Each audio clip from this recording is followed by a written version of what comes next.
love dogs, and I'm going to go out on a limb and say that you do too. So my guess is that when I tell you that dogs are being ripped away from their families every day because of what they look like or what's in their pedigree is pretty upsetting, because I know it upsets me. And since 7th grade, I've worked hand in hand with a no-kill animal rescue in my local area to prevent this from happening. I've seen the effects it has on families, and I've seen the effects it has on these dogs from being ripped apart from each other, and I can't stand it. And all it would take to fix it is better education. So I'm here to talk to you today about why people should be allowed to own pit bulls in every area of the United States. The history of the breed shows they have a harsh past, but helps to prove how they have changed for the better.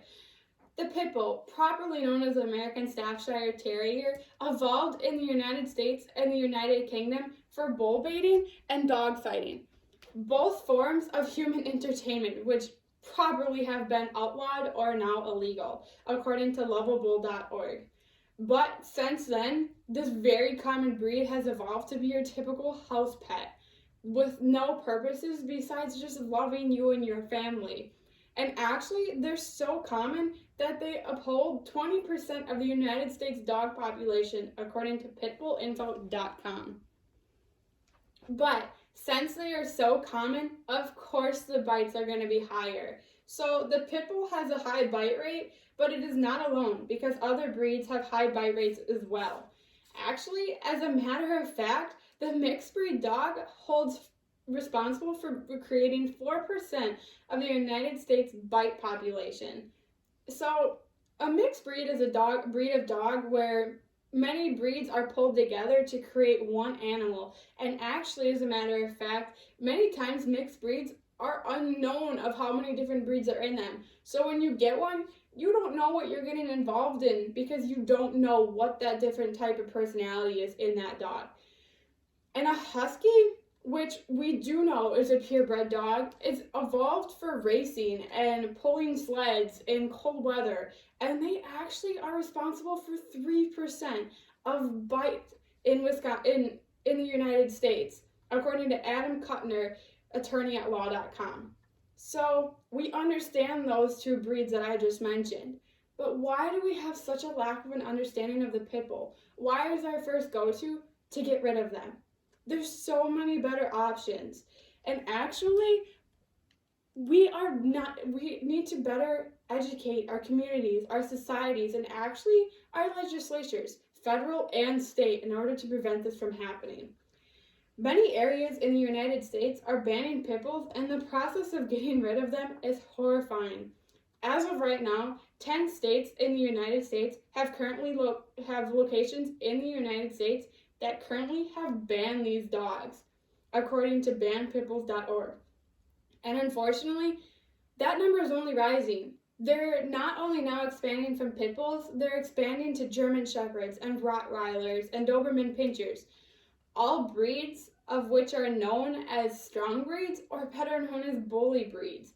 These breeds who have pests who are meant to be a little bit more aggressive than your typical dog to prevent and provide for what these people needed and protect them.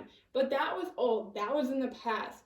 Now we have bred these dogs to prevent bite inhibition.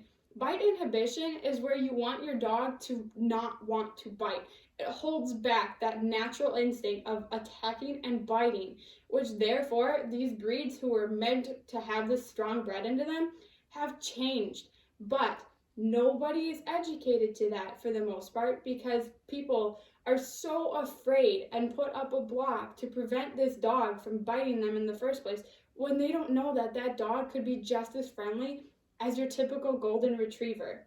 So what happens to these animals when they get taken away?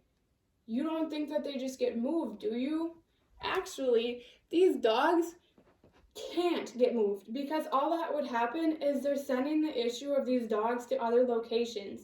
So a few lucky ones get sent to other animal rescues, but the majority of them get brought in mass numbers and taken away from their families for mass euthanization. Euthanization is killing them. For short say, you are putting these animals to their death based on what these the few incidences that people have had with them are. Unfair, right? Yeah, that's what I thought. And when I've met these animals in the animal rescue, they're all sweet, cuddly dogs. But it's all based off of the fact that they're a pit bull. They have pit bull in them. They're dangerous and a menace to society.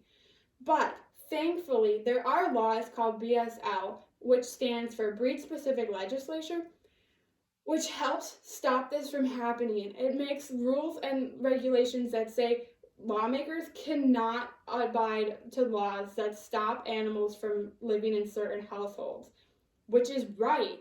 And we need to make this better known. We need to make this a bigger topic to prevent these animals from being taken away from their families. And these BSL laws are that way of doing it. But it takes voices. It takes voices to uphold the voices that cannot be heard. Hence, the pit bulls and the other dog breeds who are being affected. So, in summary, pit bulls are being ripped away from their families and being euthanized when they are someone's family pet. I talked to you about the history and I showed you how it affects the animals and I talked to you about the numbers, but now that you are better educated and understand, you now know laws can be changed and the breed can be better understood with simple education, and you are the one that can make a change.